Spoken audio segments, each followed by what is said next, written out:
Quina és la vostra principal mesura per controlar les emissions contaminants als ports catalans i més concretament als ports de Tarragona i Barcelona? I ho fem així perquè són les dues àrees de Catalunya, en aquest cas amb més conflicte.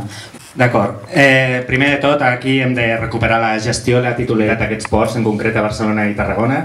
Hem de construir la república també a partir d'aquí. Hem d'aplicar la llei del canvi climàtic, que, com ha dit el company, està suspesa pel Tribunal Constitucional, i hem de desenvolupar tota una sèrie de taxes associades a aquesta llei de canvi climàtic, com és la taxa dels òxids de nitrogen a grans vaixells i la taxa d'emissió de gasos d'efecte hivernacle per a activitats econòmiques. A més, hem d'implementar, hem d'exigir el 0,01% de sofre en el combustible d'aquests vaixells. Això s'ha de fer ja, tal com diu la directiva europea, i volem aplicar un pla de control d'emissions dels ports en menys d'un any. Aquest pla de control ha d'haver-hi un inventariatge de totes les emissions als ports, s'ha de monitoritzar aquestes emissions amb una xarxa d'estacions homologades i ha d'haver-hi sancions. I a més s'ha d'electrificar els grans ports i els petits han de ser autogenerats amb energia renovable.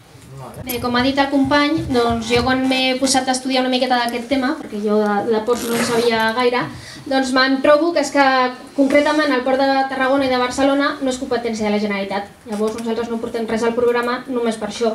Però sí que és veritat que de la resta de ports, que tenim 45 a Catalunya, que sí que són de titularitat de la Generalitat, el 2 d'agost es va aprovar el projecte de llei de ports de Catalunya i encara no està desplegada, doncs haurem d'esperar la següent legislatura a veure què podem fer amb aquesta llei. Nosaltres pensàvem que és una bona llei, que portarà molts beneficis per al nostre sistema. Catalunya té 180 quilòmetres de costa, tenim 45 ports, 44 tenen activitat nàutico-deportiva, 18 tenen activitat pesquera, 5 tenen activitat comercial i 3 reuen creuers. Llavors nosaltres volem desplegar aquesta llei. Bé, el Jordi ja ha dit força del que anava a dir jo, així que... Bé, el primer pas, evidentment, és recuperar la gestió dels ports, perquè si no, ben poc cosa podem fer.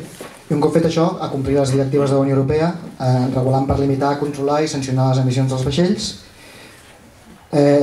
Hauríem de no autoritzar noves activitats que fossin potencialment contaminants en els ports fins que es quantifiqui com repercutiria l'augment d'emissions d'aquestes activitats en la qualitat de l'aire. I mentrestant, com a mesura complementària una mica de pagat, mirar d'ubicar els vaixells menys eslora a prop de les ciutats i els grans eslora més man endins. Nosaltres ja portem un cert període de temps reclamant l'electrificació del port, en el sentit que quan els vaixells arribin, en vez de seguir consumint dièsel, el sistema es pugui electrificar. No ens n'hem sortit, però pensem que aquesta és la solució. Si ports tan importants com el de Rotterdam aquesta tecnologia l'han incorporat en la seva gestió, el port de Barcelona i el port de Tarragona també la poden incorporar. Nosaltres proposarem, ja vam fer la llei de canvi climàtic i ens en vam sortir a mitges, que el govern elabori una llei de fiscalitat ambiental global que empari totes les figures per tal de gestionar fiscalment també les emissions. Si en l'aeroport de Barcelona, que tampoc és competència de la Generalitat, s'ha pogut aplicar mesures de taxes ambientals, en el port de Barcelona també es pot fer i en el de Tarragona igual. Està clar que estem d'acord també en que els ports són un problema de contaminació ara mateix, però la problemàtica que tenim és que els ports no són coses aïllades, sinó que al final estan treballant en xarxa, perquè els vaixells van d'un port a l'altre i hem de buscar mesures conjuntes entre els diferents ports i la indústria. En aquest sentit nosaltres entenem que hem de seguir les línies que marca la Unió Europea, que va sobretot en el sentit de la gasificació, de canviar el combustible, que utilitzin gas liquat als vaixells. És veritat que els terminis per aquest canvi tecnològic són molt llargs i nosaltres ens sembla que ens hem d'avançar amb aquesta qüestió i hem de ser els primers en adoptar aquest canvi tecnològic i potenciar que vinguin vaixells menys contaminants. I també l'altra qüestió, l'altra pota, seria el tema del corredor mediterrani, de poder moure les mercaderies per ferrocarril. Llavors és una altra cosa que hem de potenciar perquè sigui realment competitiu el transport de mercaderies per ferrocarril. Passem a Ferran. Per exemple, ara enllaço amb el que dèieu comentant pel tema dels ferrocarrils. Tenim pendent el corredor mediterrani, per tant, tot això va lligat amb el fet que hi hagi més o menys emissions. Amb el tema dels ports, amb els companys del CUP, amb el tema del futur de les taxes, dels impostos vinculats amb les emissions dels vaixells ha quedat suspès pel Tribunal Constitucional, com també ha quedat recorregut pel Tribunal Constitucional les emissions que es van preveure per les emissions fetes des dels aeroports, des dels avions.